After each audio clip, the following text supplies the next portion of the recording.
जैन समाज के लोग अपने सबसे पवित्र तीर्थ स्थल की लड़ाई लड़ रहे थे और आखिरकार केंद्र सरकार को भी वो मांगे माननी पड़ी और निर्देश जारी किया गया है राज्य सरकार को कि धार्मिक स्थल संमेर शिखर जी की पवित्रता किसी भी सूरत में भंग नहीं होनी चाहिए। और वो आदेश इस वक्त मेरे हाथ में भी है। आपको बता दें, केंद्र सरकार ने यह स्पष्ट आदेश जारी किया है झारखंड की सरकार को, जिसमें साफ साफ लिखा गया है कि पूरे संमेर शिखर जी के इलाके के अंदर शराब की बिक्री नहीं होगी।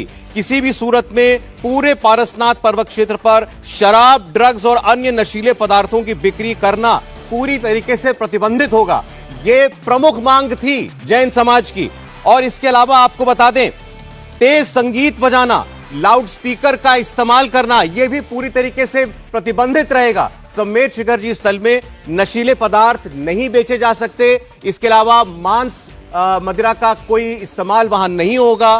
तेज आवाज में संगीत नहीं बजाया जा सकता, लाउड स्पीकर का उपयोग नहीं किया जा सकता। आपको बता दें, साथ साथ यह भी लिखा है कि धार्मिक और सांस्कृतिक महत्व के जितने पवित्र स्थल हैं, पवित्र स्मारक हैं, झीलें, चट्टानें, गुफाएं, मंदिर हैं, इन सब इलाकों की प्राकृतिक शांति को भंग करने पर भी पूर्णतः रोक लगानी पड़ेगी। यह निर्देश जारी किया गया है राज्य की सरकार को।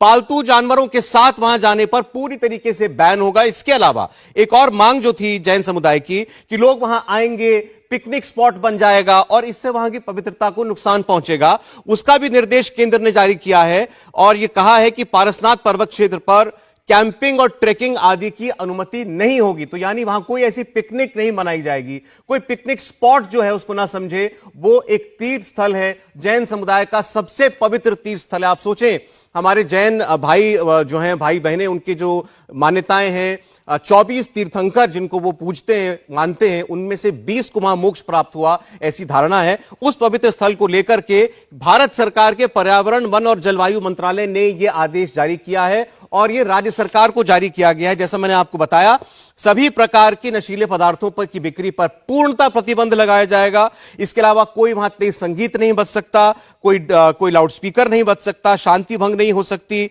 पालतू जानवर नहीं ले जाए जा सकते, कैंपिंग, ट्रेकिंग आदि नहीं की जा सकती, मांसाहार का उपयोग भी वहां पर नहीं हो सकता। इसके अलावा इसके आप दूसरे पन्ने पर आइए तो यहां जैन समुदाय की जो दो और बड़ी मांगे थी, उनका जिक्र भी यहां पर किया गया है और शायद इससे काफी संतोष जैन समुदाय को मिलेगा।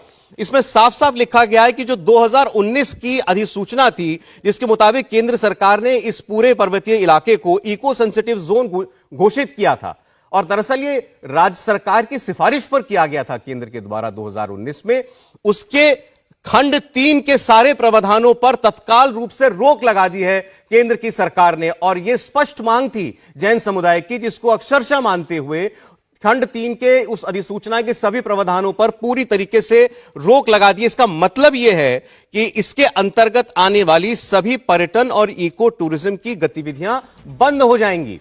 जैन समुदाय की जो बहुत बड़ी आशंका थी कि यह इको टूरिज्म स्पॉट बन जाएगा, तो लोग यहां पर आएंगे, यहां पर पिकनिक मनाएंगे, यहां पर अलग अलग तरीकों से पर्यटक स्थल की जो गतिविधियां होती हैं वो होंगी, यहां दुकानें बन जाएंगी और इसके अलावा यहां की शांति भंग होगी, पवित्रता भंग होगी। तो साफ कह दिया गया है इस चिट्ठी के अंदर कि इस खंड के अंदर आने वाली जितनी भी टूरिज्म की और पर्यटन की गतिविधियां थी, वो सभी पूरी तरीके से निषेध हैं, पूरी तरीके से बंद की जाएंगी। और आखिरी पैराग्राफ में एक और महत्वपूर्ण निर्देश राज्य सरकार को, झारखंड की सरकार को केंद्र की सरकार ने दिया है, वो ये है कि एक निगरानी समिति बनाई जाएगी। एक निगरानी समिति बनाकर के सुनिश्चित किया जाएगा कि इस निर्देश के जितने प्रावधान हैं वो सभी उनका पालन हो रहा है या नहीं हो रहा है। और उसमें 2 सदस्य जो कि परमानेंट सदस्य होंगे वो जैन समाज से आएंगे। जैन समाज के 2 सदस्यों को परमानेंट सदस्य की हैसियत से इस निगरानी समिति में जगह देनी होगी राज्य सरकार को और 1 सदस्य जनजातीय समुदाय का होगा। तो अब आप साफ साफ कह सकते हैं कि जैन समुदाय की यह जीत हुई है। और आपने इससे पहले कभी नहीं देखा भारत के इतिहास में कि शांतिपूर्ण जैन समुदाय को किसी भी बात को लेकर के अपनी बात को मनवाने के लिए इस तरह सड़कों पर उतरना पड़ा हो, आक्रोश व्यक्त करना पड़ा हो। लेकिन इस बार हुआ क्योंकि मामला उनकी आस्थाओं से, भावनाओं से, धर्म से जुड़ा हुआ था और आखिरकार उसको लेकर के सजगता दिखाई है केंद्र की सरकार ने और जो भी कुछ किया जाना उचित था वो किया गया। अब हमारे साथ मेहमान जुड़े हुए हैं, अब ये चर्चा इस पर होगी कि क्या जो कुछ अभी